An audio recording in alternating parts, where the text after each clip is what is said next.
લઈશું. આને આપણે ધોઈને યુઝ કરવાની રહેશે. આપણે આવી રીતે તોડી લઈશું.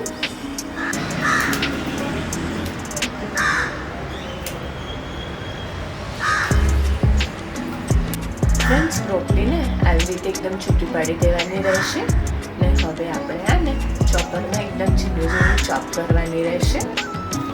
આપણે ચોપર લઈશું, તેમાં આપણે આ થોડી થોડી કરીને બધી બ્રોકોલી એડ કરીશું અને આને ચોપ કરી દઈશું. બ્રોકોલીની જોડે આપણે 6 થી 7 કળી લસણ ને 3 લીલા મરચાં એડ કરીશું. હવે આ બધાને ચોપ કરી દઈશું. આવી રીતે આ બધાને એકદમ ચોપ કરી દેવાનું રહેશે. હવે આપણે આને એક બોલમાં લઈ લઈશું અને આવી જ રીતે જે બીજી જે બ્રોકોલી વધી છે તેને પણ આપણે આવી રીતે જ એકદમ ઝીણી ઝીણી ચોપ કરી દઈશું અને તેને પણ તે જ બોલમાં પાછી એડ કરી દઈશું.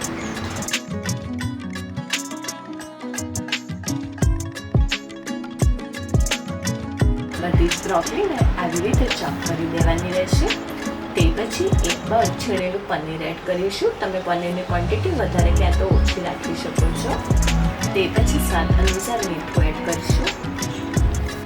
1 ચમચી ધાણા જીરું, 1/4 ચમચી હિંગ, અડધી ચમચી હળદર એડ કરીશું. ચપટી જીરું એડ કરીશું. તે પછી 1/4 ચમચી તજ લવિંગ પાવડર, 1/4 ચમચી કાળા મરિયાનો પાવડર, અડધી ચમચી ગરમ મસાલો એડ કરીશું. ત્યારબાદ 2 ચમચી તેલ એડ કરીશું. અને હવે આ બધાને આપણે મિક્સ કરી દઈશું. ફ્રેન્ડ્સ, બધું પ્રોપર મિક્સ થઈ જાય તે પછી આપણે થોડુંક આદું એડ કરી દઈશું છીણેલું અને તે પછી અડધો બાઉલ ચણાનો લોટ એડ કરીશું. હવે આ બધાને મિક્સ કરી દઈશું. ફ્રેન્ડ્સ, મસ્ત બધું મિક્સ થઈ ગયું છે. તે પછી હવે આપણે આના શેપ આપી દઈશું.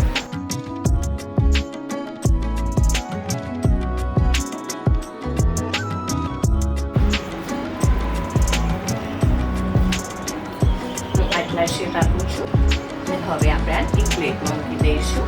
ફ્રેન્ડ્સ, તમે આ કટલેસના ગમે તે શેપ આપી શકો છો. હાર્ટ શેપ છે, સ્ક્વેર શેપ છે, સર્કલ શેપ છે, તમને મનપસંદ હોય તે ગમે તે શેપ આપી શકો છો. હું આ હાર્ટ શેપ આપું છું. આવી રીતના બી બહાર બજારમાં ઇઝીલી મળતા હોય છે.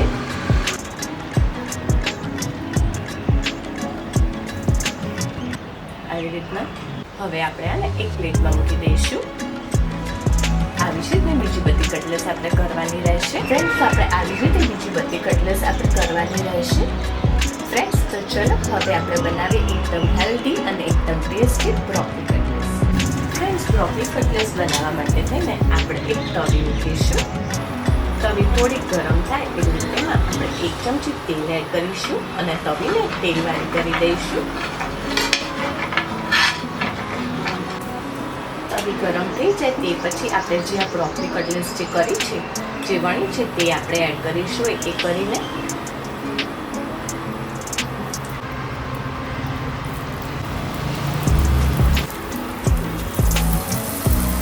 હવે ધીમા ગેસ ઉપર આ કટલેસને બંને બાજુ આપણે શેકવાની રહેશે. તમારે બીજું તેલ એડ કરવું તો તમે કરી શકો છો અથવા તો સ્કીપ પણ કરી શકો છો. 1-8 મિનિટ પછી હવે આપણે આને ફેરવીશું.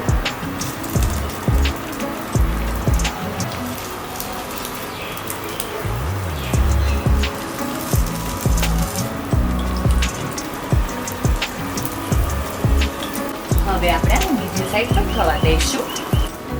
ફ્રેન્ડ્સ, તમે જોઈ શકો છો આપણી કટલેસ મસ્ત થઈ ગઈ છે. બંને બાજુ આવી રીતના એકદમ ક્રિસ્પી કરવાની રહેશે. બસ હવે આપણે આને એક સર્વિંગ પ્લેટમાં સર્વ કરી દઈશું. હવે આપણે આને સર્વિંગ પ્લેટમાં સર્વ કરી દઈશું.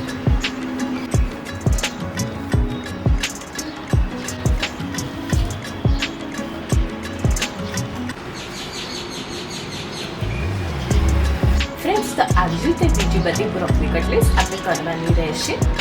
ફ્રેન્ડ્સ, તો આપણી એકદમ હેલ્ધી અને એકદમ ટેસ્ટી અને એકદમ ફટાફટ થાય તેવી બ્રોકલી કટલેટ રેડી છે. તમે જોઈ શકો છો કેટલી મસ્ત બની છે તે. ટેસ્ટમાં પણ તેટલી જ મસ્ત છે. આ બ્રોકલી કટલેટ તમે નાના છોકરાઓને લંચ બોક્સમાં પણ ભરી શકો છો, તેમજ બ્રેકફાસ્ટમાં પણ તમે આનો યુઝ કરી શકો છો. તમે જોઈ શકો છો કેટલી મસ્ત બની છે તે. જોઈને જ મોઢામાં પાણી આવી જાય તેવી બની છે તે. આ રેસીપી તમે જરૂરથી ટ્રાય કરજો અને આ રેસીપી તમને કેવી લાગી તે મારા વિડીયોના કમેન્ટ સેક્શનમાં જરૂરથી કમેન્ટ કરજો.